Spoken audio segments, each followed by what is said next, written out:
Унијата на млади сили на ВМРО ДПМНЕ синоќа организираше трибина во Радовиш. Младите даваа идеи од повеќе области за кои градоначалникот Николов истакна дека ќе бидат планирани во буџетот за наредната година, а председателот на УМС Ниловски дека ќе бидат дел од предизборната програма на партијата. Водејќи се од примерот на матичната партија, Унијата на млади сили на ВМРО ДПМНЕ започна со организирање трибини низ градовите во Македонија. Таква трибина вчера беше одржана и во Радовиш, каде беа собрани идеите на младите од овој град на југоистокот. Тие имаа можност да кажат што им фали, да дадат предлози и активно да се вклучат во креирањето на програмата. Живеел во студентските домови. Најпрво ги поддржувам проектите кои што ги изработува владата за реконструкција и за изградба на нови студентски домови. Меѓутоа би сакал да прашам дали има можност тие студентски домови да бидат подобрени условите и да бидат доопремени со, например, перални, сушални и слични. Мислам дека на тој начин би се олеснило уште толку животот во студентски домови. Председателот на УМС Владимир Ниловски истакнува дека во програмата освен што влегува креативноста на младите луѓе, влегува и искуството на постарите граѓани. Кога ќе се спојат младоста и искуството, се добива една изборна програма која што е најдобра за сите граѓани и која 9 години поред ја добива поддршката.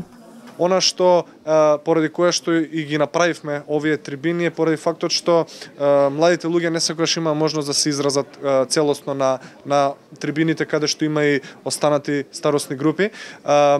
Радовиш како град секогаш изненадувал и секогаш позитивно се разбира изненадувал со бројот на дадените конструктивни идеи. Сакам да истакнам дека на штандот тука во Радовиш пред почетокот на оваа трибина беа дадени 50 идеи, додека пак во изминатиот период исто така од граѓаните беа дадени 80 идеи, со што се на се од Радовиш вкупно 140 идеи се дадени како предлог за изборната програма на ВМРО ДПМНЕ. Градоначалникот на Радовиш Сашко Николов, кој исто така присуствуваше на трибината, истакна дека како општина секогаш биле отворени за предлозите на младите и дека и од овој настан предлозите ќе ги земат предвид.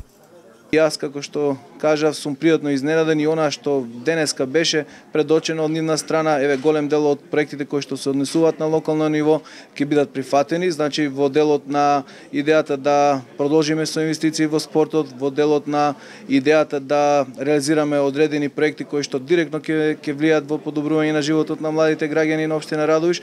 Јас како градоначалник си земав обврска да во програмата на локалната самоуправа за 2016 година бидат метнати и 2016 година бидат реализирани. Идеите кои граѓаните ги даваат на ваквите настани подоцна ќе бидат разгледани од специјални тимови и доколку се конструктивни и содржајни ќе бидат вметнати во програмата на партијата за наредните предвремени парламентарни избори кои ќе се одржат во април следната година.